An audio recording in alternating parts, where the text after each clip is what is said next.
আসিয়া আহা, আল্লাহর সামনে একবার মাথা নত করেছে, পৃথিবীর কোন শক্তির সামনে মাথা নত করে নাই। আসিয়া এবং ফেরাউনের ফিনান্স মিনিস্টার, অর্থমন্ত্রীর বিবি লুকিয়ে কালিমা পড়েছে, সাইয়েদনা মূসা আলাইহিস সালামের উপর ঈমান এনেছে। ফেরাউন শুনে দুইজনকে ডেকে নিয়ে আসলো।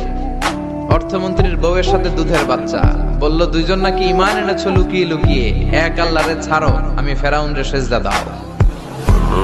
এরা বলল জীবন যাবে কিন্তু ঈমান যাবে না, জীবন দিব কিন্তু ঈমান দিব। প্রথমে ধরলো অর্থমন্ত্রীর বউকে, তাড়াতাড়ি আমার পায়ে সেজদায় লুটিয়ে পড়ো। সে বলে না, জীবন যাবে ঈমান যাবে না। বলল তাই নাকি, দেখি তোমার ঈমানের কত পাওয়ার। জল্লাদরে বলল কড়াইয়ের ভেতরে আগুন গরম করো, তৈল গরম করো, দুধের বাচ্চাটারে টেনে নিয়ে তেলের মধ্যে ছেড়ে দাও। কল্পনা করতে পারেন? দুধের বাচ্চাকে মায়ের বুক থেকে ছিনিয়ে নিয়ে তেলের মধ্যে ফালাচ্ছে, বাচ্চাটা রোস্ট হয়ে যাচ্ছে, আর বাচ্চাটা বড় মানুষের মতো মাকে বলছে, মা চিন্তার কারণ নাই, এটা উত্তপ্ত তেল নয়, এটা জান্নাতের বাগান। ভয় নাই মা, তুমি চলে আসো, তুমিও লাফিয়ে পড়ো, শাহাদাতের পেয়ালা থেকে মিষ্টি সুধা পান করো। মহিলার ঈমান আরো বেড়ে গেল। সে বলল আমি, জীবন যাবে ঈমান যাবে। ফেরাউন বলল তোর ঈমান কত আমি দেখে নেব।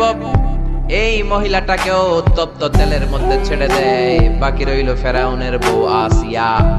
আসিয়ারে ফেরাউন বলল, আসিয়া এক আল্লাহর ইবাদত ছাড়ো, আমারে সেজদা দাও। আসিয়ারও এক কথা, জীবন দিব ঈমান দিব।